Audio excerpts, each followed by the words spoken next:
Real horror story यह कहानी सत्य घटना पर आधारित है। आज भी उस खौफनाक घटना की वजह से हॉस्टल का वो कमरा बंद है। ये बात तब की है जब नीलेश मुझे पहली बार कॉलेज में मिला था। हम दोनों अलग अलग जिले से थे। हम दोनों का ही वो पहला साल था। मैं और नीलेश एक ही क्लास में थे और धीरे धीरे मैं और नीलेश बहुत ही पक्के दोस्त बन गए थे। हम दोनों ही एक दूसरे को अपनी सारी बातें बताते थे। ऐसे ही एक दिन की बात है जब उसने मुझे पहली बार अपने डर के बारे में बताया था। मैं आपको बता दूं, नीलेश एकदम निडर लड़का था। उसे किसी बात से डर नहीं लगता था। नीलेश हॉस्टल में रहता था और मैं अपने रिश्तेदार के साथ उनके घर पर रहता था। उस दिन नीलेश बहुत ही सहमा हुआ था। मैंने उससे कहा, जो भी हुआ है मुझसे बताओ, मैं तुम्हारा दोस्त हूं। तब नीलेश ने हकलाते हुए कहा, भाई रात में जब मैं 1 बजे टॉयलेट करने के लिए उठा तो मैंने देखा कि एक काला साया मुझे देख रहा है, जो मेरे रूममेट के बिस्तर के आगे खड़ा है। मैं उस काले साये को अंधेरे में देखने की कोशिश करने लगा और जब मैंने मोबाइल का टॉर्च चलाया तो वो साया अचानक से गायब हो गया। मुझे लगा ये मेरा भ्रम है और फिर मैं सो गया। लेकिन फिर जब मैं अगली सुबह उठा तो मैं हर रोज की तरह कॉलेज के लिए तैयार हो रहा था। तो मैंने अपने बेंच पर देखा, मेरी किताबों पर काले काले धब्बे आ गए थे। लेकिन मुझे कॉलेज जाने के लिए दे रहा था तो मैं उस बात पर ध्यान नहीं दिया और कॉलेज के लिए निकल गया। लेकिन उस दिन मैं पढ़ाई पर ध्यान नहीं दे पाया। फिर मैं शाम को वापस हॉस्टल आ गया, पर मैं बहुत थका हुआ महसूस कर रहा था। फिर मैंने सोचा, चलो थोड़ा नहा लेता हूँ। फिर जब मैं नहाकर अपना शरीर टॉवल से पोंछ रहा था तो मैं देखा मेरे बाजू पर वैसे ही काले धब्बे पड़े हैं, जैसा कि मैं सुबह किताबों पर देखा था। उसके बाद में डॉक्टर के पास गया ये सोचकर कि मुझे कोई एलर्जी या बीमारी हो रही है।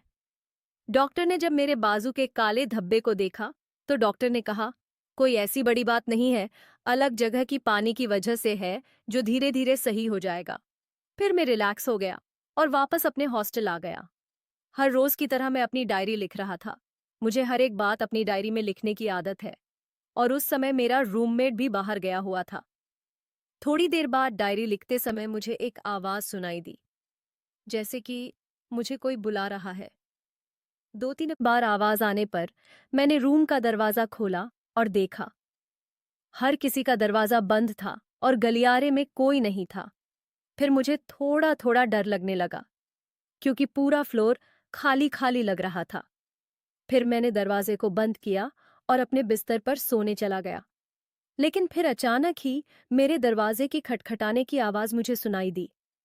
फिर मैंने डरते हुए दरवाजे को खोला तो मैंने देखा कि मेरा रूममेट बाहर खड़ा है।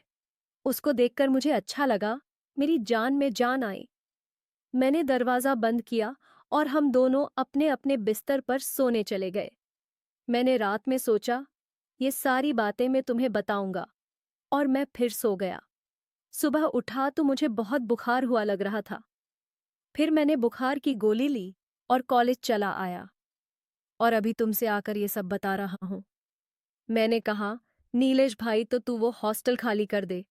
तो उसने कहा, हाँ, हॉस्टल में भी खाली करना चाहता हूं, पर मैंने पूरी फीस हॉस्टल की दे दी है और मेरे पास एक्स्ट्रा पैसे भी नहीं है, इसलिए मुझे 2 हफ्ता और उस हॉस्टल में गुजारना पड़ेगा। फिर मैंने कहा, तो नीलेश भाई बताओ, मैं तुम्हारी मदद कैसे करूं? तो नीलेश ने मुड़ा से कहा, भाई 2 हफ्ते तक तुम मेरे साथ मेरे हॉस्टल में रह लो।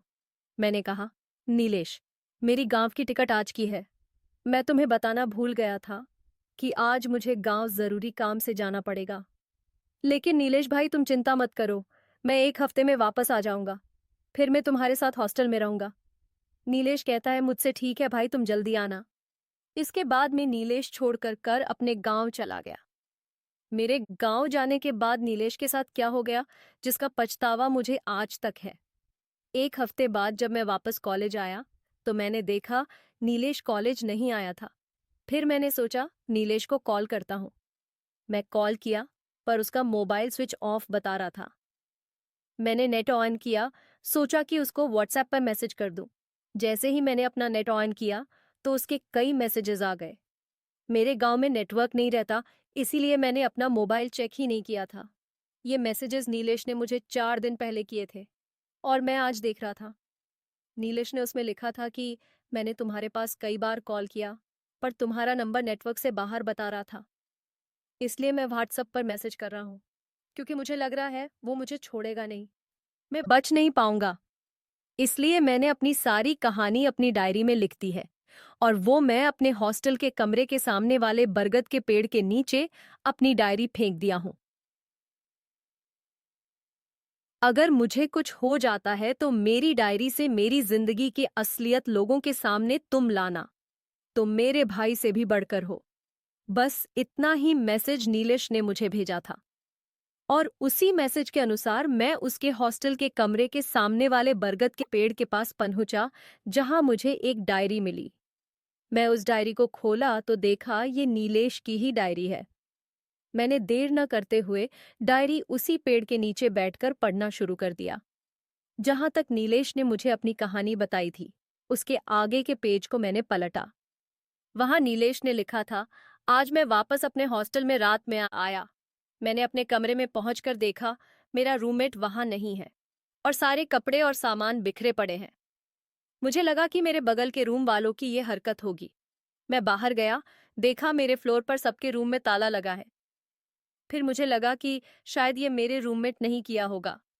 रूम के इस हालत के बारे में हॉस्टल के मैनेजर से बोलने गया और मैंने अपना रूम नंबर बताया। मैंने ये भी कहा मुझे शक है ये सब मेरे रूममेट ने किया है। मैनेजर ये रजिस्टर निकला और मेरे रूम नंबर की लिस्ट निकाली और उसने जो कहा उससे तो मेरे पैरों तले मानो धरती खिसक गई हो। उन्होंने कहा, तुम्हारे रूम में सिर्फ तुम रहते हो, रजिस्टर में सिर्फ तुम्हारा नाम है, उस रूम में अभी कोई और नहीं रहता।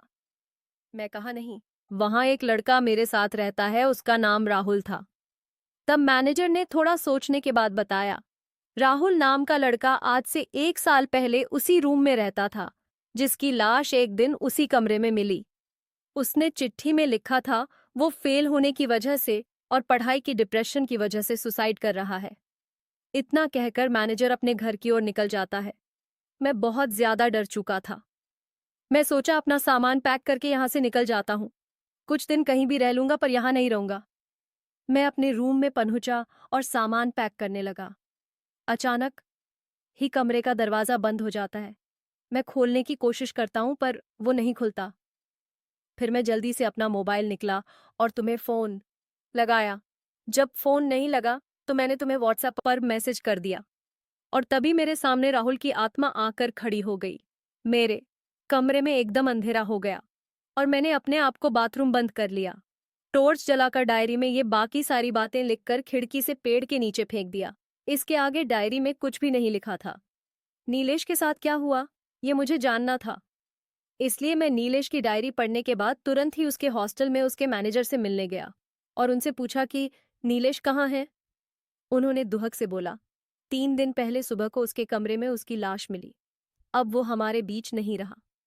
मैंने पूछा कैसे हुआ ये सब, तो उन्होंने कहा किसी को नहीं पता, सभी को यही लग रहा है ये एक सुसाइड है। उन्होंने कहा अब उस कमरे में ताला लग गया है और आज भी उस हॉस्टल में वो कमरा बंद है।